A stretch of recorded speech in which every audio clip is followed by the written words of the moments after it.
En Cancún se desarrolla la segunda jornada de la Asamblea General de la OEA, que recordemos inició el día de ayer y que tiene como foco principal la crisis en Venezuela. Aunque en la tarde de ayer que se hizo esta reunión de cancilleres que había iniciado en Washington, finalmente se realiza el día de ayer en Cancún, ellos no logran un acuerdo. Horas después, 11 países de América sí emiten una declaración, una muy dura declaración sobre la crisis en territorio venezolano. Así es, en este texto que mencionas, pues estos 11 países, 11 representantes pidieron el cese de la Asamblea Constituyente, como ha sido planteada en términos actuales, la liberación de los denominados presos por razones políticas, el cese de detenciones arbitrarias y el uso de estos tribunales militares para procesar a civiles. Cobertura total de NTN 24. Saludamos a esta hora a nuestra enviada especial a Cancún, a Diana Castañeda, quien tiene la noticia. Diana, un buen día para ti.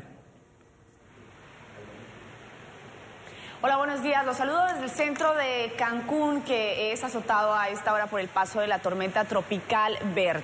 Esta lista de los 11 países está encabezada por Estados Unidos, por México, que es el país anfitrión de esta asamblea, Colombia, Perú, entre otros, y también incluye el cese a la violencia en Venezuela, el respeto a los derechos humanos, el restablecimiento de los poderes a la asamblea y un calendario electoral. Y esta, digámoslo, declaración se da después de múltiples horas de debate que vimos el día de ayer, más de 3, y la falta de un consenso para aprobar algunos de los 2 proyectos de declaraciones que estaban establecidos.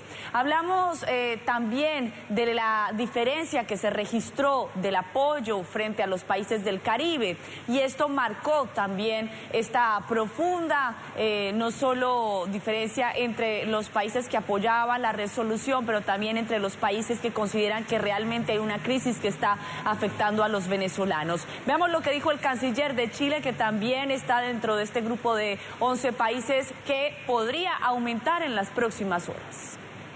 Tender cuentas para permitir un acuerdo efectivo de una salida negociada, democrática, pacífica a la crisis venezolana. Eso toma tiempo. Yo quiero agradecer al gobierno de México por haber convocado a esta Asamblea General de la OEA acá en México, porque el liderazgo mexicano ha sido muy importante para avanzar.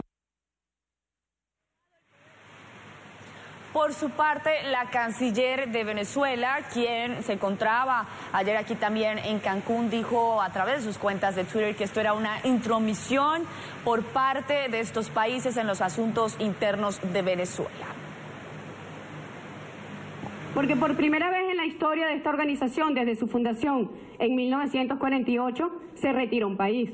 Pero no solamente se retira un país, yo quiero decir que sabemos de otros países que ya empiezan a considerar su retiro en razón de las desviaciones profundas que sigue exhibiendo esta organización.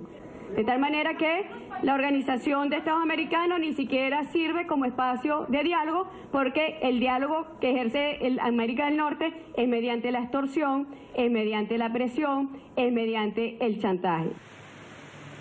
Por su parte, la organización Human Rights Watch calificó como frustrante el que no se llegara a una decisión, a un consenso de 23 votos el día de ayer, luego que la primera propuesta que era presentada por la mayoría de estos 11 países que habrán dado esta declaración obtuviera solo 20 votos, 8 abstenciones, la mayoría de los países del Caribe, como les comentaba, y 5 votos en contra. También la otra opción que estaban presentando la mayoría de los países del Caribe, que era un poco más suave hacia el gobierno de Venezuela, solo obtuvo 8 votos a favor. Veamos lo que dijo el director para las Américas de esta organización. Todo esto es muy frustrante.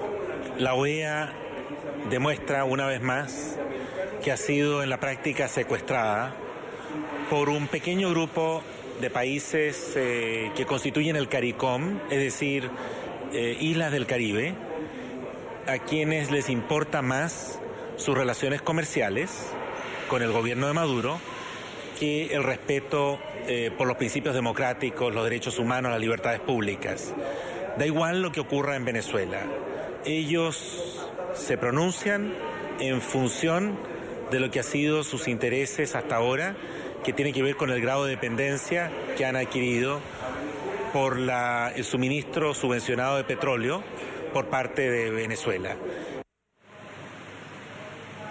Bien, para este segundo día de la Asamblea General de la Organización de Estados Americanos se espera sesión plena en donde se aborden temas como, por ejemplo, la elección del presidente de la Asamblea y un proyecto de calendario, entre otros temas, pero por supuesto Venezuela seguirá siendo el tema central, la crisis política y social que afronta este país. Es la información que se registra por el momento desde Cancún, México. Vuelvo a nuestro Centro Internacional de Noticias.